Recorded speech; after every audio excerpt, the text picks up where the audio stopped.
Bigyan natin ngayon ng opinion reaction itong post ng unofficial Ronald Bato de la Rosa solid supporters. Pahayag ito ni ex-Senator Trillanes tungkol kay General Torre. Okay. Trillanes, napupusuan si Torre bilang susunod na senador ng Pilipinas.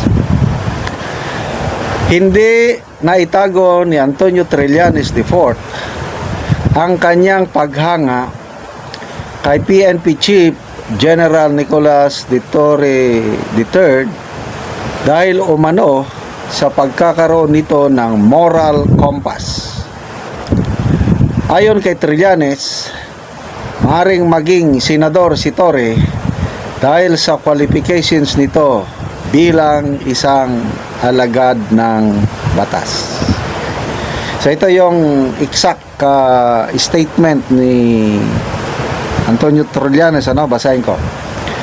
Napakaswerte ng Pilipinas na merong General Torre at this time sa Philippine National Police kasi meron siyang moral compass.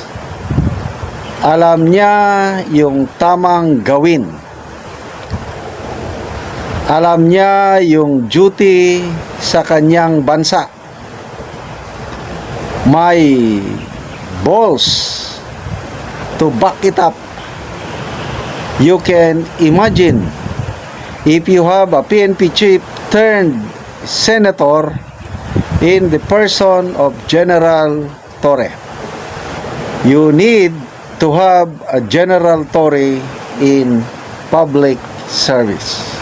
Okay, so anyway, kanya-kanya tayong pananaw, first opinion. So grabe ang kanyang paghanga kay General Torre. I don't know sa inyo kung anong pagtingin nyo kay General Torre. Ako, in fairness,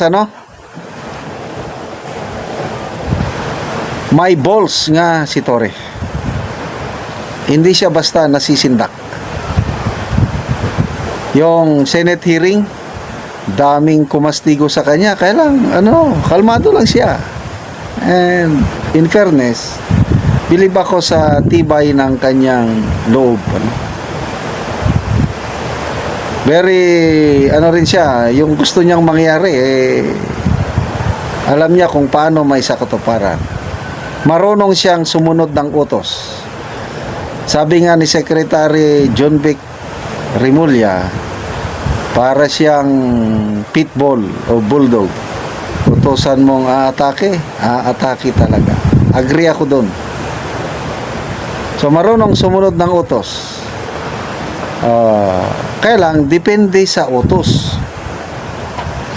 Hindi naman lahat ng utos tama. May mga utos na depende nga. Kasi naranasan ko yan may mga utos na hindi tama at hindi ko sinunod sa serbisyo ko. Tinawag na ako ng tinawag akong bayot bayot. Walang balls dahil hindi ko sinunod yung utos. Dito kay General Torre, basta utos, susundin niya. Sample na lang, yung nangyari kay Tatay Digong. Minutusan siya. Tinupad din niya. And he did it with flying colors. O kaya naging PNP chief siya.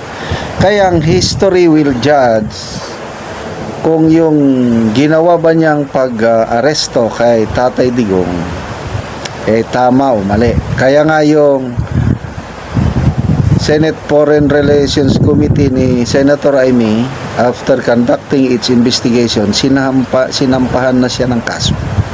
Kasi sa paningin ni na Senator Amy, Senator Alan Peter Cayetano at iba pang senador, mali yung ginawa nila. Kaya 5 silang nasampahan ng kaso. So dalawang general, dalawang magkapatid na Rimulya at saka yung ambassador Lacanilaw. So ano pa, hindi ko masyadong kilala si General Torre. Ang tumatak lang sa isip ko na nangyari sa kanyang career is yung pangyayari ng siklista na naging controversial dahil sinaktan, gano'n. Nakalimutan kong pangalan na sinamahan pa ni General Torre ng press conference. Nasa Quezon City Police District pa siya noon, director. Dahil sa backlash ng netizen sa kanya, napilitan siyang mag-resign. Dahil yung ginawa niya hindi katanggap-tanggap, kaya nag-resign siya. Yung later on lumabas na lang yung naging persona non grata siya sa Samar. So parang may kalambigitan ito sa politika. Hindi ka naman bibigyan ng persona non grata kung maganda yung ginawa mo. Kaya lang, dahil hindi ka tanggap-tanggap yung ginawa mo, persona non grata ka. So, kumusta ngayon? Kung magpunta siya sa Samar as PNP chief, in effect pa rin ba yung persona non grata niya doon? So, yun lang po ang aking masasabi. So, Senador, pangalawa na ito, si Trillanes nagsabi na posible si Torre na national senator. Mas mataas nga yung sinabi ni Richard Hidarian dahil pwede daw presidente or vice president para daw maproteksyonan ang Marcos government by 2028. Kasi nakikita na nila na wala nang makakahadlang kay VP Sara na magpresidente.